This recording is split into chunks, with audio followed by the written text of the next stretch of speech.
say something. In episode 3, the writers of this show looked at me in my eyes and said, you don't know what the hell we're going to do. Okay? You don't know. Listen, I don't know why I'm talking like someone is chasing me in this video, but I feel like it's the urgency. The year's almost up, so you need to watch these shows quickly. Welcome back, fellow binge watchers. It's me, Euphraise, and I know it's been a second, but welcome back to That's My Opinion. That's my opinion! Yeah, it's been a while since I posted. I feel like I hate it because I feel like I'm one of those you should like, guys, it's been a while since I posted, and you know, like I've had so much going on. Like, y'all don't care about it, and I'm not here to tell you I'm sorry I haven't posted, but I'm back now, and I'm back just in time. 2020 is almost, you know, we're almost about to be done in a couple days. So I thought, as we're all doing our wait, how rude of me, how disrespectful of me. First and foremost, I hope everyone had a Merry Christmas.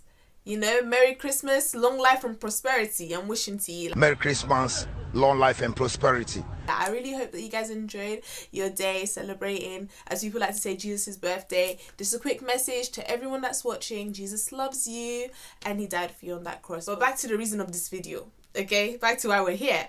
Yeah, so 2020 is rounding up. So as we're all reflecting on the year, I'm thinking, listen, really and truly, what are we going to be doing for the last 3 days of the year? Absolutely nothing.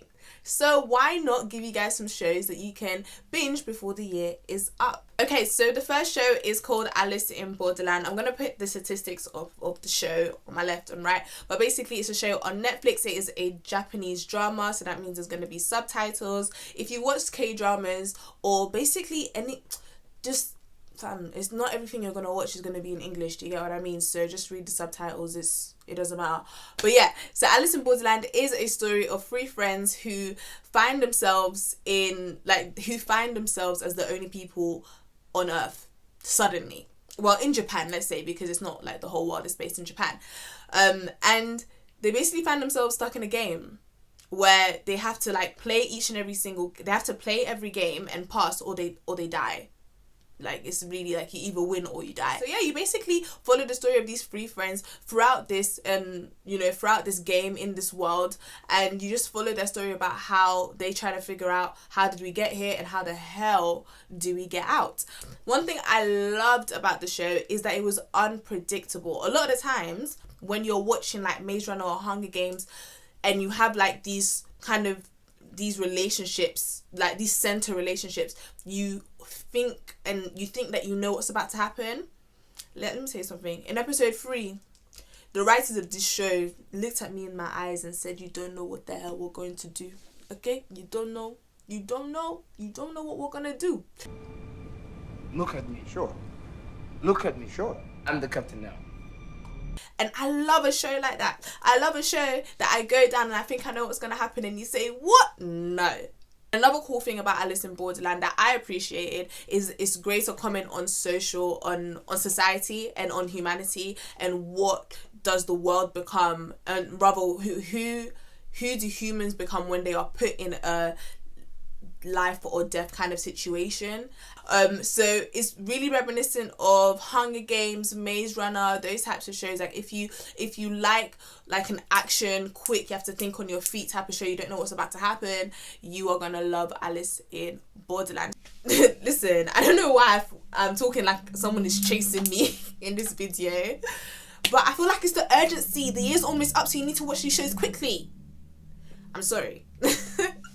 I'm sorry. Oh my god. Third and final show is Hunters on Amazon Prime. Let me just say, yeah, I feel like this show is the most slept on. Yeah, it's the most slept on show of the year. Like I don't hear people rave about this show enough. Listen, it blew my, okay, let me relax, it didn't blow my mind, but it was amazing, and I feel like more people should watch it, so you should watch it, and this is why you should watch it. Okay, so Hunters is a miniseries on Amazon Prime, and basically a group of vigilantes in New York, I think it's based, if I remember well, in New York, find out that there are Nazis from the Second World War living in America, who are not only living in America, yeah, they've banded together to plan basically another kind of Holocaust. 2.0. So these vigilantes have taken it upon themselves to find and execute, point blank period, because we ain't having no motherfucking Nazis in the States. And this was basically all a plot by the US government to get service workers or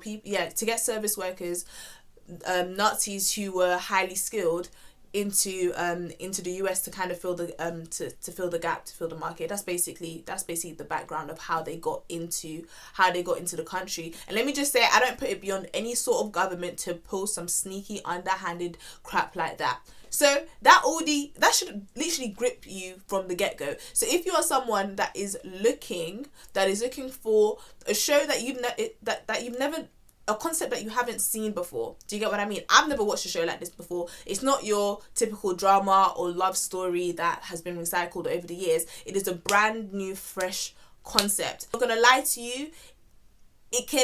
The tempo of the show might go down a little bit, but stick with it, because that ending, you did not see it coming. I 100% didn't.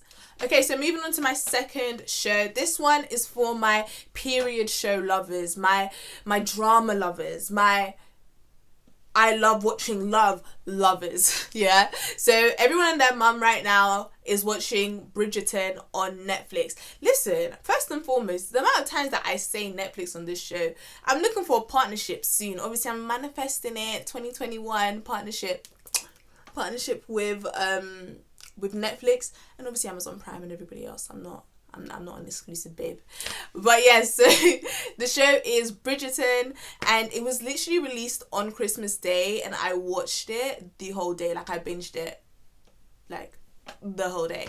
So Bridgerton is based in the Regency era in England, which is, I think it's the 19th century. So you basically follow the story of the protagonist, who is Daphne Bridgerton, a young woman who has just been introduced into society. And basically back in those days, they had debutantes, so these young women would be formally introduced into society in order to find a man from another wealthy family, basically, to marry. And you follow her story of kind of finding love, and how she comes up with a very interesting plan to make sure that even though she has to marry for duty, that she ends up finding someone that she loves.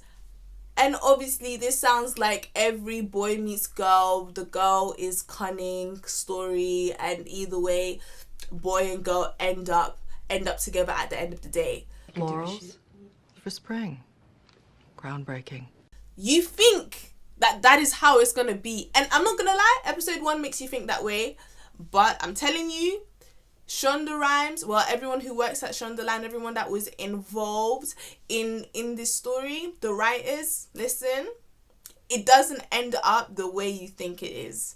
That's the one thing I can say about Bridgerton that I absolutely loved, is, again, the unpredictability. That is a word.